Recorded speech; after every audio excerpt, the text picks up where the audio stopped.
Ça sort de partout, dans tous les sens. Toutes les rumeurs, toutes sortes de polémiques. Même souvent, même nous, on n'en a rien de ça.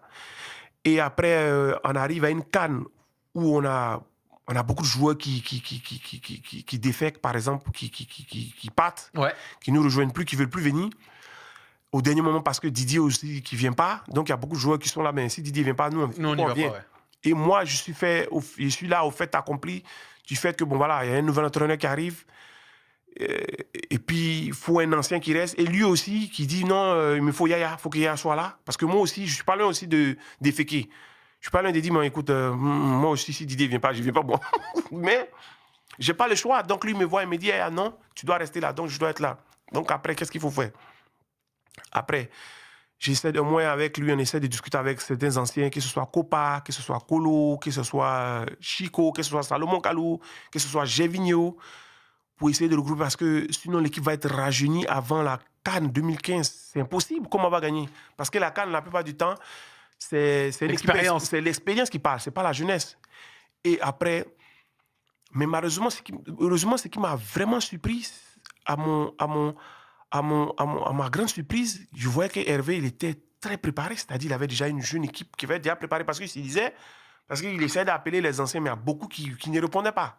Et il y a beaucoup qui doutaient. Par exemple, Didier, il a appelé à longtemps, Didier disait, bon, voyez, coach, je suis sur ma fin, bon, c'est question, on verra, je verrai, peut-être je vais changer d'esprit à un moment, parce que je crois qu'on venait de sortir aussi d'une grosse déception en 2012-2013, Oui, là 2012. où on a perdu la finale, on était tous là, au bout, quand je t'ai dit au bout, le grand Zach. Mais moi-même, même après ça, j'ai continué de pleurer à la maison, Je continuais de pleurer à la maison. Même mon épouse me voyait, elle était là, elle me dit, mais yeah, j'ai dit non, mais je peux pas. On était trop proches. Cette canne, elle était à nous. Ouais, c'était une douleur Et énorme. puis après ça, on devait tous aller à la retraite.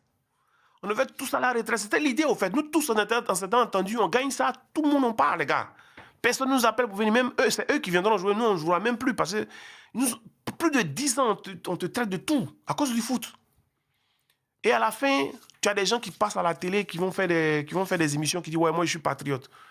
Mais nous en tant que joueurs, c'est vrai qu'on trouvait, la plupart d'entre nous, on touchait des salaires mirobolants, des salaires exceptionnels vis-à-vis de la vie en Côte d'Ivoire. Oui. Ça veut dire qu'on n'était même pas obligé de venir pour jouer dans nos sélections. Souvent, on nous disait, par exemple, tu vas en sélection, on te diminue ton salaire, on va payer un nouveau joueur. Ou si tu ne vas pas, on t'augmente ta prime. On avait ces situations-là. Les clubs, ils savaient. Ils faisaient ça. Ouais. Et nous, on disait, non, on va jouer pour nos sélections. Et tu as des gens qui se jouent plus patriotes que nous, qui nous critiquent, qui nous traitent de n'importe quoi pendant qu'on venait.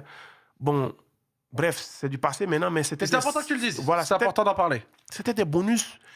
C'était des primes de match qui étaient minimes. Ça, même, je me souviens un jour, j'ai une fois, j'ai offert ma prime de match à mes parents, à mon père ou, je sais pas, à mon père. Il m'a dit, hey, tu es sérieux là? Ça, c'est la prime de match de la sélection de Côte d'Ivoire. Il dit oui. Il me dit, tu te fous de mon quoi? Je dis, mais le vieux, voilà.